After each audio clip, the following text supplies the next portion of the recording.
سینہ مچلتے وہ ہٹا گٹا مٹ بیڈ پہ پڑی چوڑیوں کو دیکھ کر رونے لگا۔ اس کا ضبط جواب دے گیا۔ وہ لڑکی اس کی زندگی تھی اور اس لڑکی کو یہ بری طرح توڑ بیٹھا تھا۔ آخر کیوں آیا وہ اس کی زندگی میں؟ آخر کیوں وہ اس قدر اپنی سی تھی؟ اس کی وہ زندہ ہی کیوں تھا آخر؟ کاش وہ مر جاتا، کاش میں مر جاتا پارسا تمہاری زندگی میں آنے سے پہلے۔ ان چوڑیوں کو اٹھا کر لبوں سے لگاتے شیر دل ہلکی آواز میں بڑبڑایا۔ وہ خود کے لیے موت مانگ رہا تھا۔ اس کا جانا شیر دل کے لیے موت ہی تو تھا۔ اسے آج خود سے دور کر رہا تھا۔ اس کے اندر ہمت نہیں تھی اس میں۔ اسے لگا اس کا سانس بند ہو جائے گا، پر نہیں، وہ ابھی زندہ ہے۔ ابھی بھی کئی امتحان تھے اس کی زندگی میں باقی۔ اپنے کمرے میں آتی وہ دروازہ بند کر کے وہی دروازے سے لگ کر نیچے بیٹھتی گئی۔ پیروں میں اب کسی نئے راستے پر چلنے کی طاقت نہیں بچی تھی۔ یہ کیا ہے؟ یہ دن بھی اس کے مقدر کا حصہ تھا۔ رات کو اس قدر چاہنے والا شوہر اس کا صبح ہوتے ہی دھتکار دیے جانا، رات کا گزرا پر ایک لمحہ حادثہ سمجھ کر بھول جانا۔ وہ اسے کہہ رہا تھا کہ نہیں، بلکہ اس کی روح کو جسم سے جدا کر رہا تھا۔ آپ مجھ سے محبت نہیں کرتے شیر؟ رات کے اپنے کہے الفاظ اسے یاد آئے۔ اس پوری دنیا میں اتنی محبت کسی سے نہیں کی ہوگی دل جتنی شیر دل کو پارسا دل سے ہے۔ پیشانی پر پوسا دیتے شیر دل نے کہا تھا۔ کس قدر خوبصورت الفاظ تھے وہ۔ اب آپ مجھے چھوڑنے والے ہیں؟ اس نے یاد کروایا اسے۔ تمہیں لگتا ہے مجھے تم نہیں پسند، حقیقت یہ کہ تمہارے سوا مجھے اس پوری دنیا میں کوئی نہیں پسند۔ ایک اور بھیگی سی سرگوشی اس کے آس پاس گونجی۔ آپ بدل جاتے ہیں۔ پارسل نے اسے بھولنے نہ دیا بلکہ اسے یاد دلایا وہ بدل جاتا ہے، یا پھر اسے خود کو یاد دلوانا چاہیے تھا۔ میرے سینے میں دھڑکتا ہوا دل ہو تم۔ اس نے کس قدر خوبصورت جواب دیا تھا، بلکہ وہ اس پر کس گھٹا کی مانند چھا رہا تھا۔ تمہارا دور ہو جانا آدھی ادھوری سانس کی مانند ہے جسے انسان جلدی ختم ہو جاتا ہے۔ وہ کس قدر محبت سے کہتا تھا، وہ سب ایک حادثہ کیسے ہو سکتا تھا؟ شیر دل کے اس قدر سچے جذباتوں میں کہے گئے الفاظ حادثے کا حصہ کیسے ہو سکتے تھے؟ تم میری ملکیت ہو جانا۔ جب وہ اس کی تھی تو وہ اسے خود سے دور کیوں کر رہا تھا؟ وہ شیر دل کی بغیر ادھوری تھی۔ کیا وہ جان چکا تھا وہ شیر دل سے محبت کرنے لگی تھی؟ کیا یہ شیر دل کے کسی کھیل کا حصہ تھا؟ مگر رات میں اس کا کہا گیا ہر الفاظ سچائی کی نشاندہی کر رہا تھا۔ اس میں ویرانیاں سے بھرنے لگی۔ پارسا دل سپاٹ تاثرات لیے اس کے سامنے تھی۔ عبایا پہنے ہاتھ میں اپنا بیگ لیے وہ کیا وہ اتنی آسانی سے مان گئی؟ جانے کو کوئی شکوہ، کوئی شکایت، کوئی بحث نہیں کی۔ وہ اسے اس حیثیت سے گرا چکی تھی۔ پارسا دل کی بے رخی میں اس کے دل کو جیسے مٹھی میں بیچا۔ وہ کچھ بھی کہنے کے قابل نہ رہا۔ درد شدت اختیار کرنے لگا۔ ایک بار پھر اسے لگا وہ پارسا کو آخری بار دیکھ رہا تھا۔ وہ اسے دیکھے گیا بے اختیار، بغیر کسی چیز کی پرواہ کیے، جبکہ وہ اس کی جانب دیکھ تک نہیں رہی تھی۔ وہ یہی چیز بے حد تکلیف دہ تھی۔ نہ جانے کس خلا میں دیکھتی اسے اپنے حواس میں نہ لگی۔ کیا پارسا شیر دل کو اپنے شیر دل سے نفرت ہو گئی تھی؟ کیا شیر دل کامیاب رہا تھا؟ مگر وہ جاننا چاہتا تھا وہ اس کے بارے میں کیا سوچ رہی ہوگی، جبکہ وہ خاموش رہی۔ گہرا سانس بامشکل لیتے شیر دل نے اس کے ہاتھ سے بیگ لے کر قدم باہر کی جانب بڑھاتی ہے اور وہ بھی چپ چاپ اس کے پیچھے چلنے لگی۔ بیگ کار کے ڈگی میں رکھتے شیر دل نے ڈرائیونگ سیٹ سنبھالی۔ آگے بیٹھنے کی بجائے پارسا دل پیچھے بیٹھ گئی اور وہ کچھ بھی کہہ نہ سکا۔ یقیناً کوئی اور وقت ہوتا تو وہ کبھی بھی اپنی جگہ خالی نہ چھوڑتی۔ اپنے ہوتے ہوئے بھی اسے وہ یاد دلا گئی کہ اب پارسا دل شیر دل کی زندگی کا حصہ نہیں رہی۔ سینہ مچلتے شیر دل نے ایک بار بیک ویو مرر سے اسے دیکھتے کار سٹارٹ کی۔ وہ اپنے ہاتھوں کی جانب دیکھی تھی، بنا پلکیں جھپکتے، نہ جانے وہ کن سوچوں میں گم تھی۔ سر جھٹکتے شیر دل نے دھیان سامنے کی جانب کیا، مگر اس پہ دھیان نہ دیتے ہوئے بھی اس کا ذہن پوری طرح اس کی جانب لگا ہوا تھا۔ آغا جان، آپ کچھ دیر آرام کرنا چاہیں؟ آپ تھک گئے ہوں گے۔ وہ اٹھے گی تو میں آپ کو بلا لوں گا۔ آغا اپنے عقب سے آئی آواز پر حیران ہو کر پلٹے۔ وہ واقعی اس کمرے میں اس پل موجود تھا، اور کتنے وقت بعد اس نے بات کی تھی۔ آپ اپنی قسم دے کر مجھ سے یہ نکاح تو کروا لیں گے آغا، مگر کبھی اسے قبول نہیں کروں گا۔ باغی لہجے نے ان کے جلال کو بھڑکایا تھا، اور وہ بھی اپنی انا کے ہاتھوں مجبور۔ اس سے ہر بات چیت کا تعلق نہ جانے اس دن سے ختم کر چکے تھے۔ آج اتنے وقت بعد اس کا خود کو یوں مخاطب کرنا انہیں حیران تو کر گیا تھا۔ کہاں وہ شیزہ کی شکل دیکھنا گوارا نہیں کرتا تھا، اور انہیں پکارنا تو دور، وہ ان کی جانب دیکھنے سے بھی گریز برتنے لگا تھا۔ اور آج یہاں کھڑا وہ ان کی فکر میں بول کر انہیں حیران کر گیا، یا پھر پریشان۔ اسے یک ٹکے دیکھے گیا۔ کیا وہی عورتوں سے نفرت کرنے والا ان کا باغی بھتیجا تھا؟ صالح شاہ کے بعد کوئی تھا ان کے سامنے کھڑا ہونے والا تو وہ یہی تھا، ذاکون شاہ۔ اس دن ان کے سامنے تو سب اس کی شادی کی بات کر رہے تھے، اور شیزا اس کے لیے ذاکون کا ہونا یا نہ ہونا شاید برابر تھا۔ وہ اسے دیکھتی تک نہیں تھی کچا اس کے پکارنا۔ وہ دونوں یوں اپنے بندھے ہوئے رشتے کو نظر انداز کرتے تھے جیسے وہ واقف ہی نہ ہو۔ وہ جانتے تھے شیزا واقف تھی، ذاکون اس سے نکاح نہیں کرنا چاہتا تھا، مگر وہ مجبور تھے، وہ اپنی بیٹی کو کسی اور کے ہاتھ نہیں دے سکتے تھے۔ ایک وقت بعد اس کو کسی کی منگ بنانے کی بات چلنی تھی، اور وہی جانتے تھے اب تک کیسے حویلی کے افراد کو انہوں نے خاموش رکھا تھا۔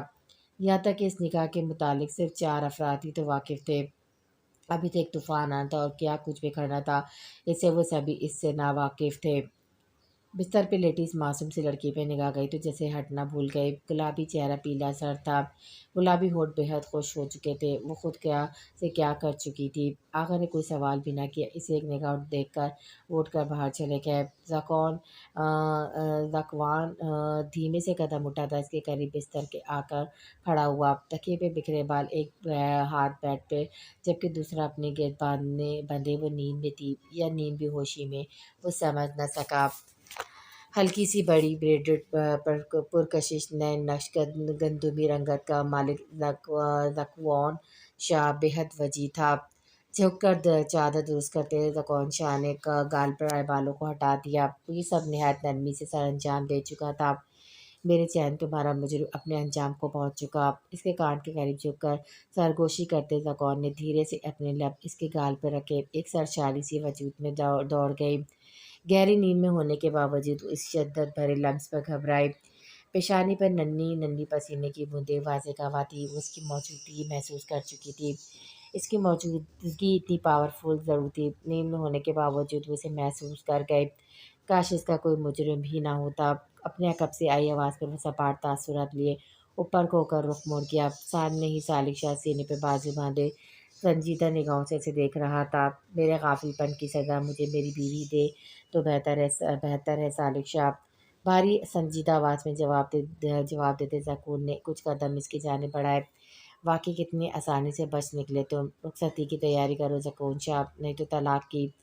صالح شاہ کا لہجہ کہیں سے بھی لچک اڑے ہوئے نہ تھا۔ سپاٹ سخت الفاظوں کے ذریعے اسے اپنی بات کہہ گیا، کل ہی رخصت کرو ورنہ ساری زندگی وہ میرے نام پر بیٹھی رہے گی۔ اگر نہیں تو بتا دینا، جان لے لوں گا میں اس کی، مگر اپنا نام اس کے نام سے جدا ہونے نہیں دوں گا۔ وارننگ دے کر ذاکون بغیر رکے باہر نکل گیا، جبکہ صالح شاہ نے گہرا سانس لیتے سامنے لیٹے وجود پہ نگاہ ڈالی۔ کل سے ایک اور امتحان اس ننھی سی جان پر شروع ہو جانے والا تھا۔ کمرے میں داخل ہوتے ہی اس کی نگاہ سامنے لیٹی گل پر گئی، جو گہری نیند میں جا چکی تھی۔ وہ سوئی تھی تو وہ باہر نکلا تھا۔ وہ کال ہی کرنے لگا تھا جب اسے ذاکون کی آواز شیزا کے کمرے سے سنائی دی۔ وہ اگر وہاں نہ بھی جاتا تو اسے ضرور علم ہو جاتا۔ اسے کیا جانے والا کام ذاکون پہلے ہی سر انجام دے چکا تھا۔ وہ جانتا تھا ذاکون برا نہیں تھا، بس وہ کسی کو بھی اپنی زندگی کا حصہ نہیں بنانا چاہتا تھا۔ اس کی بدلی نظریں، اس کا بدلہ لہجہ وہ نوٹ کر چکا تھا۔ طلاق کا تو خیال اب دور دور تک صالح شاہ کو نہ آیا، بس وہ چاہتا تھا اب شیزا کی ذمہ داری اسے مل جائے۔ وہ اپنی بہن کو اس اذیت میں رہنے نہیں دینا چاہتا تھا۔ اگر وہ اکیلی رہتی تو ضرور ان سب کے متعلق سوچ اور خود کو بیمار کر لیتی، تبھی اس نے یہ فیصلہ کیا تھا۔ بیڈ پر اس کے قریب بیٹھے صالح نے جھک کر اس کے گال پر نرمی سے لب رکھے، بغیر لب ہٹائے وہ اس کی گردن تک لے کر جاتا۔ اب اپنی محسوس جگہ بوسہ دے کر اٹھا، ایک ہاتھ پہ تکیے پہ رکھا، دوسرا پیٹ پہ رکھے وہ نیند میں ہلکا سا کسمسائی۔ اس کے ہاتھ پر نگاہ جاتے وہ اب اس کے ہاتھ پہ جھک کر اس پر بوسہ دیتے اس کے پیٹ پر لب رکھ کیا۔ نیند میں بے چین ہوتی وہ آنکھیں دھیرے سے کھول گئی۔ صالح شاہ اس کے نزدیک تھا، اس کے ہاتھ کی انگلیاں مزن اپنے ہاتھ کی انگلیاں پھنسائے اور وہ اسے گہری نگاہوں سے دیکھ رہا تھا۔ مجھے سونا ہے شاہ، منہ بسوڑتی ہوئے اپنا ہاتھ چھڑائے بغیر چہرہ موڑ کر آنکھیں موند گئی۔ وہ نیند میں تھے تبھی یوں صالح کے اتنے قریب ہونے پر زیادہ ریئیکٹ نہیں کیا۔ بخن صاحب، تم اب شاہ کو نخرے دکھاؤ گی ہاں؟ اس کے چہرے کو سیدھا کرتے ہوئے شدت سے اس کے گال پر جھکا، نہایت ہی بری طرح اس کا گال بوسہ دے کر سرخ کر گیا۔ وہ نیم بند ہوتی آنکھوں سے منہ بسوڑ کر رہ گئی۔ وہ اسے کیوں تنگ کر رہا تھا وہ سمجھ نہ سکی۔ اسے کون سمجھاتا، وہ صالح شاہ کی جنونیت تھی، ہر پل ہر لمحہ وہ اپنے پاس احسار میں قید کر کے رکھنا چاہتا تھا۔ اس پہ نگاہ جاتے ہی وہ بہکنے لگتا تھا۔ بس اس کا خیال تھا تبھی وہ اب تک خود پر بند باندھے بیٹھا تھا۔ نہ جانے کب تک مکان صاحب کیا ہوتا ہے۔ اس کے اوپر بالکل جھکا ہوا تھا۔ اس کی آنکھوں میں دیکھتی وہ بولی، یارم جو تم میری ہو، تم ہو میری، چلو اب میری جند کو کچھ زیادہ ہی نیند آ رہی ہے، اب سو جاؤ۔ اس کی آنکھوں میں نیند کی خماری دیکھ کر بولتا دوسری سائڈ پر آیا، جبکہ وہ پھر گھبرائے۔ اسے اپنے قریبی سامنے کا کسی تکیے کی طرح خود میں بیچ کیا، وہ ہل بھی نہ سکی۔ وہ اس قدر مضبوط گرفت باندھا ہوا تھا، مگر کرتی کیا نہ کرتی، سونا تو تھا ہی، نیند اس قدر حاوی ہو رہی تھی۔ ثالیشہ کے بالوں میں انگلیاں چلانے پر وہ نیند میں جانے لگی۔ کچھ ہی پل گہری نیند نے اسے اپنے سار میں قید کر لیا، جتنی مضبوطی سے وہ اس پر ثالیشہ کی قید میں تھی۔ کار ڈرائیو کرتے بار بار اس کی نگاہ پارسا دل کی بھیگی آنکھوں پر گئی تھی۔ وہ خود پر نہ جانے کیسے بند باندھے بیٹھا تھا۔ وہ جان بوجھ کر لمبے راستے سے آیا تھا۔ بالآخر 2 گھنٹے کے سفر کے بعد وہ پہنچ ہی گئے۔ سامنے وہ حویلی تھی جہاں سے وہ اپنے ساتھ لایا تھا۔ کیا سوچ کر کیوں وہ اب تک خود بھی جان نہ سکا، اب وہ اسے یہاں واپس لے آیا چھوڑ جانے کے لیے۔ دل پر جیسے گہری ضرب لگی تھی۔ کار رکتے ہی پارسا نے دروازہ کھول کر اپنا بیگ اٹھائے بغیر قدم اندر کی جانب بڑھائے۔ وہ اس کی جانب دیکھے بغیر چلی گئی اور اسے دیکھتا رہ گیا۔ نہ جانے کتنے لمحے سے رکھ گئے اس پر ہوئی جگہ کو خالی ہوئے۔ وہ کچھ پل پہلے تک اس کے پاس ہی تو تھی، یہیں اس کے قریب، جہاں اس کی مہک اس تک بآسانی پہنچ رہی تھی، جہاں وہ اس کی چلتی سانسوں کی آواز اطمینان سے سن سکتا تھا۔